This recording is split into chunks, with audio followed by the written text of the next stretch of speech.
McClane, this what you expected? No. This is just the beginning.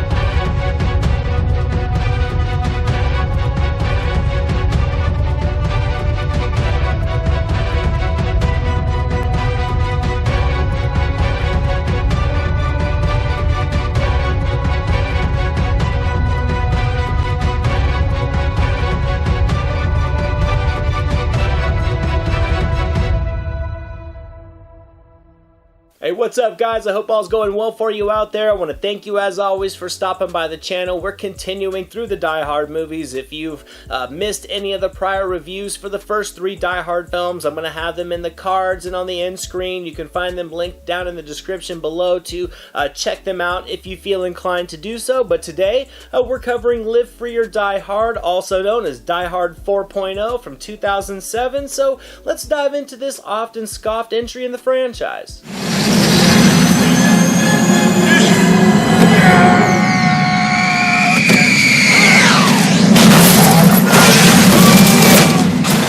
Now, this movie certainly is one that gets a bit of a bad rap when talking about the Die Hard franchise. Many will often exclude this and the 5th film from counting to them as Die Hard movies. I personally do enjoy this one. I do think it's a better standalone action thriller than it is a traditional Die Hard movie. It does try to do a little too much in terms of spectacle in the closing act, but it also has a very clever, tightly written script that was fresh, unique, and without question ambitious. Like the Die Hard films before it, there was a focus on high-stakes, high-intensity, practical stunt work that delivers, I think, all the Die Hard action you could ask for. This was also the first Die Hard movie to be rated PG-13, but I don't think it hinders the impact of the action too much. I think the creativity in the fight sequences, the technical difficulty of the stunt work, and how it was captured on camera by director Lynn Wiseman more than make up for the violence being toned down a bit in terms of just gratuitous blood.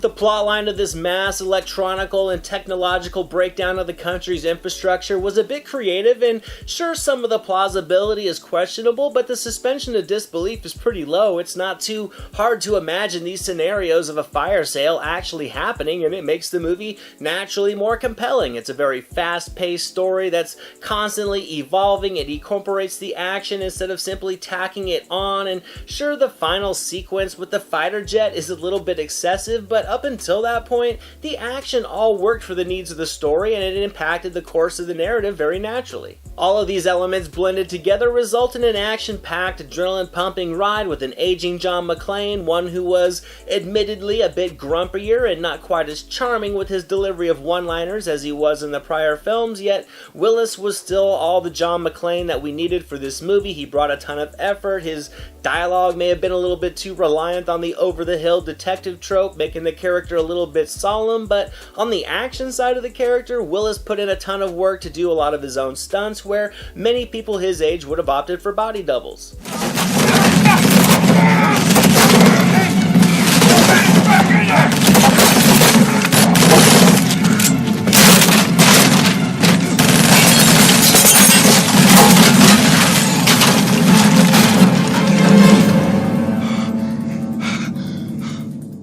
I mean, Willis is all over the place in this movie running around. He's sliding all over the floor amid the chaos in the apartment sequence. He's running around tunnels. He's duking it out with Maggie Q in the elevator shaft. He's taking on people half his age, and he's definitely taken a beating, but he dishes out many as well, and it's just great action filmmaking. I also would say I enjoyed the supporting cast in this film from top to bottom. Justin Long was, yes, an odd choice to partner with Willis, but the story makes it reasonable. Plus, I think Long, despite what many may think, was great comedic relief throughout this movie. He really did a good job of breaking the tension routinely with varying levels of subtlety, and it rarely felt forced, which made the sense of humor that much more effective and appealing. He also had a natural chemistry with Willis that made their unlikely pairing actually quite effective for what this story needed from them. This entry in the franchise would also be the turn in the series where the focus of the storyline would be on his kids. The son would be in the 5th one, his daughter would be in this one, played perfectly by Mary Elizabeth Winstead. She delivered a very strong, authentic persona that just made her feel like John McClane's daughter, and even though her screen time was minimal, she was able to add some emotion and some weight and some substance to what would have been a normally just disposable character. Behave, or I will hurt you. Oh, yeah? Let's step outside, just you and me. We'll see who hurts who. You really are his daughter.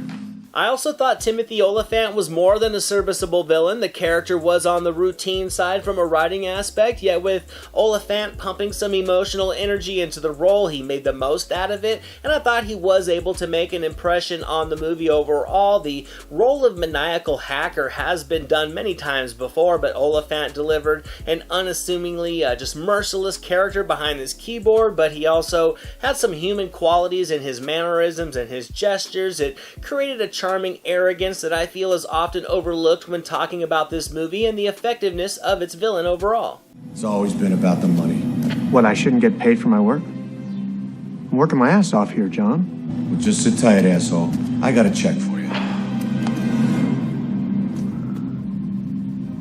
I can't talk to this guy. You talk to him, see if you can... So in the end, this movie may have had some little issues when fitting under the Die Hard umbrella, but it's still a very entertaining movie, and I'm going to give it 80%. Outside of being a Die Hard film, it still delivers a very entertaining adventure that has moments of being an action comedy and others of being a cyber thriller with very large-scale action. There's never a dull moment in this movie, and Willis as McClane may have been a little too focused on his I'm too old for this shit mentality, yet he still brought a ton of effort and made the role work. I don't think anybody will deny McClane lost a little bit of his charm in this movie, but it didn't hinder things too much, and it really did feel like a natural progression for the role given his age. It does go a little bit overboard in the finale, but the movie leading up to it's a great time, and if you haven't seen it, I recommend checking it out.